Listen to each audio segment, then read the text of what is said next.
ఓం నమ శివాయ ఛానల్కు స్వాగతం అండి. అందరికీ నమస్కారం అండి. ఈరోజు ఈ వీడియోలో మనం కుంభరాశి వారి యొక్క జాతకం గురించి తెలుసుకుందాం. కుంభరాశి వారు కోటీశ్వరులు కాబోయే ముందు వచ్చే ముఖ్యమైన సంకేతనలు ఇవే. ఈ ముఖ్యమైన వీడియోలో మీరు చాలా మిస్ అవుతారు. అయితే కుంభరాశి వారి యొక్క గోచార ఫలితాలు ఏ విధంగా ఉంటాయి, ముఖ్యంగా వారు ఆర్థికంగా ధనాభివృద్ధిని సొంతం చేసుకునే ముందు, కోటీశ్వరులు కాబోయే ముందు వారికి కనిపించే అటువంటి శ్రీ భద్రకాళి అమ్మవారి జ్యోతిష్యాలం. మీకు ఎటువంటి సమస్యలు ఉన్నా పూజారి గారిని సంప్రదించండి. భార్యాభర్తల సమస్యలు, ప్రేమ సమస్యలు, పెళ్లి, డబ్బు, వ్యాపారం, ఆర్థిక సమస్యలు, ఇంకా నమ్మిన స్త్రీ పురుష దూరమైన స్త్రీ పురుష వశీకరణం, ఇండ్లు, కుటుంబ ఆస్తి తగాదాలు, అత్త కోడళ్ల సమస్యలు, ఇంకా ఎటువంటి సమస్యలున్నా మా గురూజీ గారిని సంప్రదించండి. గురూజీ గారి ఫోన్ నెంబర్ ద్వారా కూడా సంప్రదించవచ్చు. గురూజీ గారి ఫోన్ నెంబర్ 9959977350. నమ్మకంతో మా గురూజీ గారికి కాల్ చేయండి. మీ సమస్యలన్నిటికీ పరిష్కారాన్ని కనుగొనండి. సంకేతాలు ఏంటి? ఏ సంకేతాల ద్వారా అతి త్వరలో లక్ష్మీదేవి వారిని వరించబోతుంది, కోట్ల రూపాయలు వారు సంపాదించుకోబోతున్నారు, వారు అర్థం చేసుకోవాలి. అలాగే కుంభరాశి వారికి ఎటువంటి దేవతారాధన, ఎటువంటి పరిహారాలు మేలు చేస్తాయి, పూర్తి వివరాలన్నీ కూడా ఈరోజు ఈ వీడియోలో వివరంగా తెలుసుకుందాం. వీడియోలోకి వెళ్లే ముందు మా చిన్న రిక్వెస్ట్ ఏమిటంటే, ఇంతకు ముందు గనక మా ఛానల్ను మీరు సబ్స్క్రైబ్ చేసుకున్నట్లయితే కనుక సబ్స్క్రైబ్ చేసుకోండి. అలాగే పక్కనే ఉన్న గంట సింబల్ ఆల్ అప్లోడ్స్ను క్లిక్ చేయండి. అప్పుడే మేము అప్లోడ్ చేసే ప్రతి ఒక్క వీడియోకి మీకు నోటిఫికేషన్ అనేది వస్తుంది. వివరాల్లోకి వెళ్తే గనక కుంభరాశి అనేది రాశి చక్రంలో 11వ రాశి. ధనిష్ట 3, 4 పాదాలు, శతభిషం 1, 2, 3, 4 పాదాలు, పూర్వాషాఢ 1, 2, 3, 4 పాదాల్లో జన్మించిన వ్యక్తులు కుంభరాశికి చెందినవారు. ఈ రాశికి అధిపతి శని. ముందుగా కుంభరాశికి స్థిర రాశి అని, వాయువ్య తత్వపు రాశి అని, శిరోదయ రాశి అని పిలుస్తారు.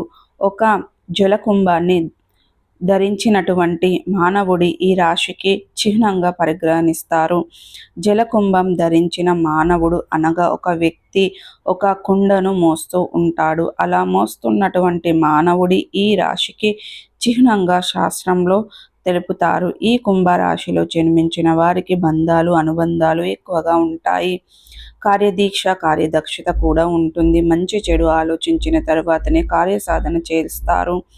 తెలివితేటలు అధికంగా ఉంటాయి. జ్ఞాపక శక్తి కూడా అధికంగా ఉంటుంది. ఏ పని చేసినా కానీ మనస్ఫూర్తిగా చేస్తారు. ఎలాంటి ఆశ లేకుండా పనులను పూర్తి చేస్తారు. తమ ఆలోచనలు ఎవరికి తెలియనివ్వరు. తమకు ఎంత ఆస్తిపాస్తులు ఉన్నాయో కూడా ఎవరికి తెలియకుండా రహస్యంగా ఉంటారు. కుంభరాశి వారు ఎప్పుడూ ఉంటారు. మీరు సున్నిహిత స్వభావం కలిగిన వారు కాబట్టి ఏ చిన్న మాట అన్నా కానీ నొచ్చుకుంటూ ఉంటారు. అదేవిధంగా కొన్ని విషయాలలో స్వస్థర నిర్ణయం తీసుకోలేకపోతారు. ఏ నిర్ణయం తీసుకోవాలో తెలియక ఊగిసలాడుతూ ఉంటారు. దీని ఫలితంగా కొన్నిసార్లు చిక్కుల్లో పడే ప్రమాదం కూడా ఉంటుంది. మీరు అందరికీ సహాయం చేసే గుణాన్ని కలిగి ఉండడం వల్ల ఈ రాశి వారు అందరూ ఇష్టపడతారు ఉంటారు. ఎవరికి అవహేళన చేసి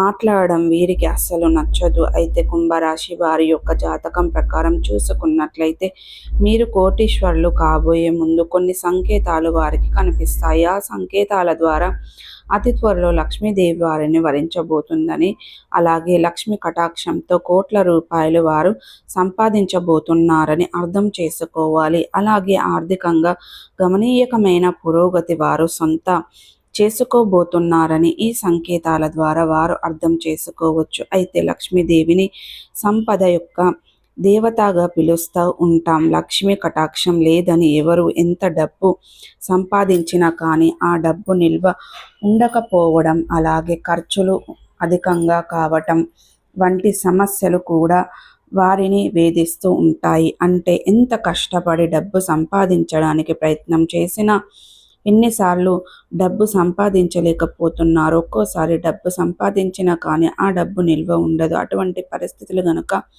ఎదురవుతున్నట్లయితే లక్ష్మీ కటాక్షం కోసం లక్ష్మీదేవికి ఇష్టమైనటువంటి కొన్ని నిర్ణయాలు కూడా మీరు పాటించాలి. ఎందుకంటే ఇంటిని శుభ్రంగా లేని చోట ఇంట్లో లక్ష్మీదేవి ఒక్క క్షణం కూడా ఉండదు. కాబట్టి మీ ఇల్లు ఎప్పుడూ కూడా పరిశుభ్రంగా ఉంచుకోవాలి. అలాగే ప్రశాంతంగా కూడా ఉండాలి. ఎప్పుడు ఇంట్లో అరుపులు కేకలు ఉంటే గనక అటువంటి ఇంట్లోకి లక్ష్మీదేవి అస్సలు అడుగు పెట్టదు. ప్రేమానురాగాలతో అందరూ కూడా బంధాలకి ఎక్కువగా ప్రాధాన్యతని ఇస్తూ ఉంటారు. కలిసిమెలిసి ఉన్న ఇంట్లోకి లక్ష్మీదేవి అడుగు పెడుతుంది. ఇటువంటి కొన్ని నియమాలు ఖచ్చితంగా పాటించాలి. ఉదయం లేవగానే ఇల్లు వాకిలి శుభ్రం చేసుకోవాలి. గడపకి ముగ్గులు వేసుకోవాలి. మీ యొక్క వాకిలి కానీ గచ్చు కానీ శుభ్రంగా కడిగి ముగ్గు వేసుకోవాలి. అటువంటి ఇంట్లోకి లక్ష్మీదేవి ప్రవేశిస్తుంది. సో చూసారు కదండి, ఈ వీడియో మీకు ఎలా అనిపించింది? నచ్చితే కనుక ఖచ్చితంగా లైక్ చేయండి, షేర్ చేయండి. మరిన్ని మంచి మంచి వీడియోల కోసం మా ఛానల్ అనేది త్వరగా సబ్స్క్రైబ్ చేసుకోవడం మర్చిపోకండి ఫ్రెండ్స్.